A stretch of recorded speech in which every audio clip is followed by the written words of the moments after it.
এর রেসিপি আলু কুমড়োর নিরামিষ তরকারি বা আলু কুমড়োর ছক্কা। তার জন্য প্রথমে নিয়ে নেব 3 চামচ কর্নফ্লোর। এই কর্নফ্লোরটা দিয়েই আমি একটা মশলা তৈরি করব। কুমড়ো এমন একটা সবজি যা বাড়িতে কেউই খেতে চায় না, বিশেষ করে ছোটরা তো একেবারেই পছন্দ করে না।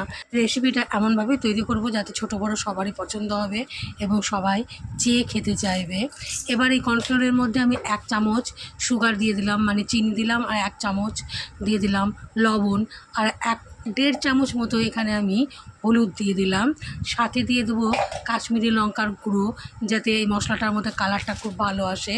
আর দিয়ে দেবো ধনে আর জিরে গুঁড়ো। এগুলো মশলাগুলো দিয়ে খুব ভালো করে মিশিয়ে নেব। এবার জল দিয়ে পাতলা একটা ব্যাটার তৈরি করব। জলের পরিমাণটা ব্যাটার তৈরি করতে যতটুকু লাগবে ততটুকুই আমি ব্যবহার করব, এর বেশি জল ব্যবহার করার তো দরকার নেই।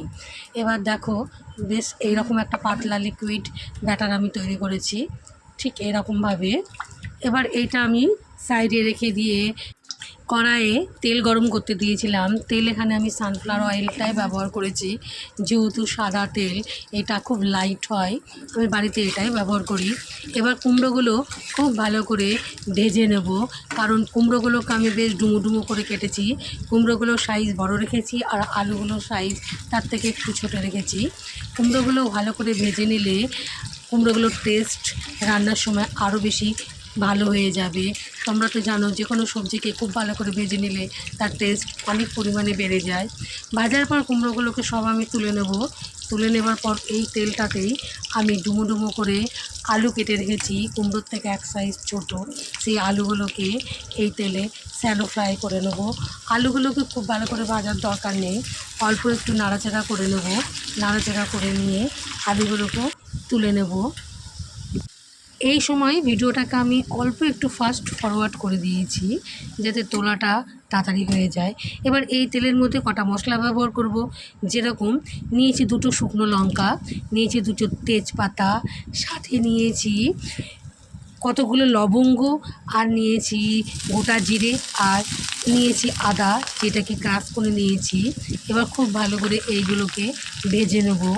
এই মশলাগুলো ভালো করে ভাজতে হবে, তাহলে এই গ্রেভির টেস্টও অনেকটা বেড়ে যাবে। এবার যে লিকুইড ব্যাটারটা তৈরি করে রেখেছি, সেই লিকুইড ব্যাটারটা একটু জলে গুলিয়ে এর মধ্যে দিয়ে দেবো।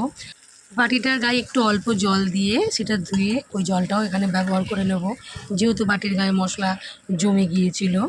এবার একটা ফুট আসা পর্যন্ত এরকমভাবে গ্রেভিটাকে ছেড়ে রাখবো।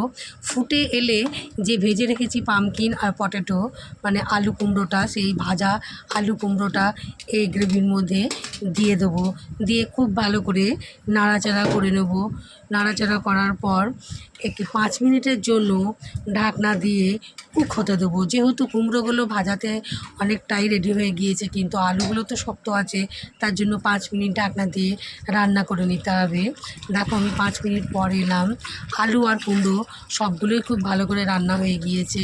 গ্রেভিটাও কতটা ভালো হয়ে এসছে। এইরকম একটা গ্রেভি থাকলে সব কিছুর সাথেই খুব ভালো জমে যায়।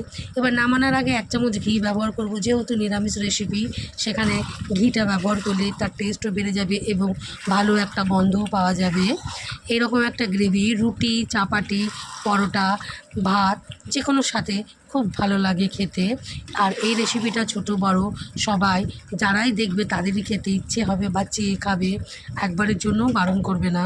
যদি তোমাদের এই রেসিপিটা আমার ভালো লাগে তাহলে অবশ্যই কমেন্ট করবে, এবং কে কোথা থেকে দেখছো সেটাও আমাকে জানাবে। আমি একটা বাউলের মধ্যে সার্ভ করে নিচ্ছি তোমাদের দেখানোর জন্য।